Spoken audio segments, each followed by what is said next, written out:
Bonjour, nous sommes aujourd'hui au Théâtre de la Main d'Or où vient de se dérouler une conférence sur la fondation du Comité international de défense des droits du peuple libyen.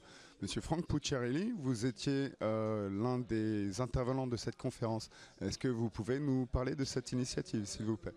Oui, bonjour, Franck Pucciarelli, donc je suis membre du Comité révolutionnaire international. C'est un mouvement qui est la courroie de l'idéologie du livre vert. Et nous avons réactivé, après la chute de la Jamaria, ce mouvement qui aujourd'hui travaille uniquement à la libération de la Jamaria arabe libyenne, qui, comme vous le savez, est occupée depuis 2011.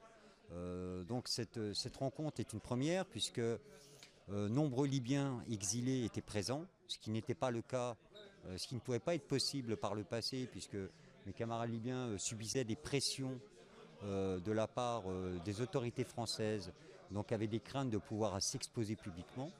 Donc là, on voit que la nomination de Saïf al-Islam, enfin la libération pardon, de Saïf al-Islam a eu un bon écho, y compris en France, puisqu'aujourd'hui, dirons-nous que la diaspora libyenne restée fidèle à la Jamaria peuvent maintenant s'exposer publiquement.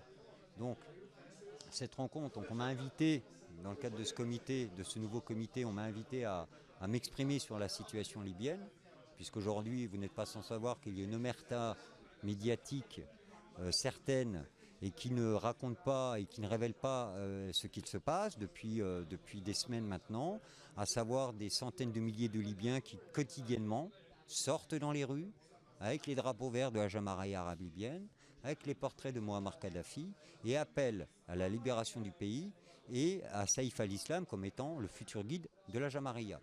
Cette population, bien sûr, s'appuie sur le Haut Conseil des tribus libyennes, qui aujourd'hui est une entité sociale qui incarne le peuple libyen, puisque nous avons deux gouvernements d'occupation, le gouvernement de Tobrouk, qui a été élu avec 120 000 Libyens en 2014, qui se sont rendus aux urnes, puisqu'il y a toujours une loi d'exclusion qui empêche aux anciens fonctionnaires de la Jamaria de pouvoir se présenter aux élections. Le problème, c'est que la Jamaria avait 2 millions de fonctionnaires. Donc on est dans un simulacre de démocratie. Et puis vous avez le GNA donc à Tripoli qui aujourd'hui appuie son autorité sur des milices takfiristes, mafieuses et islamistes. Ces mêmes milices qui sont d'ailleurs responsables des attentats en Europe. Voilà. Donc ce Haut Conseil des tribus libyennes aujourd'hui s'organise à l'intérieur du pays, ne veut pas d'ingérence étrangère et en appelle à la libération future de la Jamaria. Voilà, en gros, on était là pour exprimer cette situation réelle. Donc nous avons donné des informations, les lieux où ont lieu ces rassemblements, pourquoi aujourd'hui le Haut Conseil des tribus libyennes ne veut pas d'ingérence étrangère. Donc et c'était intéressant parce que ça nous a permis justement un petit peu d'échanger. Et puis là, j'étais assez surpris qu'il y ait autant de monde, même si on était une cinquantaine. Mais voilà, on travaille sur ce volet-là. C'est un sujet qui est très sensible en France. Très peu de gens, beaucoup de gens se désintéressent du sujet libyen. Or, la France et Nicolas Sarkozy et BHL sont responsables du chaos actuellement en Libye. Voilà. Oui, c'est exact.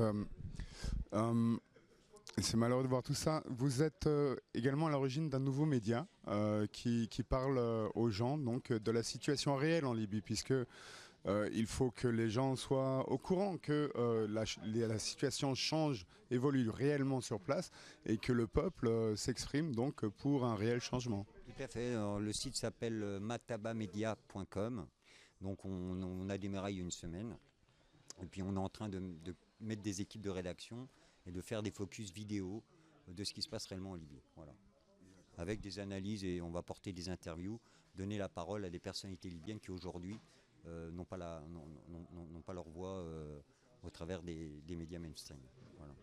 Merci. Matabamedia.com, un site à compulser.